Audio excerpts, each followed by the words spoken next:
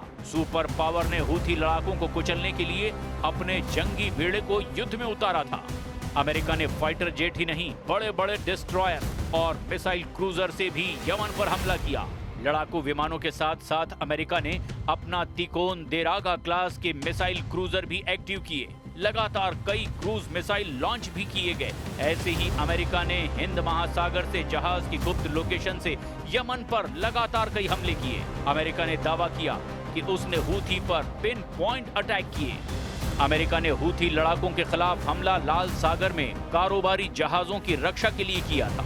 नवंबर 2023 से हूथी विद्रोहियों ने लाल सागर और अदन की खाड़ी में दर्जनों मालवाहक जहाजों को टारगेट किया। ऐसे हमलों में उसने मिसाइलों, ड्रोन और छोटी नावों का इस्तेमाल किया, जिसके जवाब में ट्रंप ने ऐलान किया था ना हूथी बचेंगे ना ही उनका एंटी शिप युद्ध।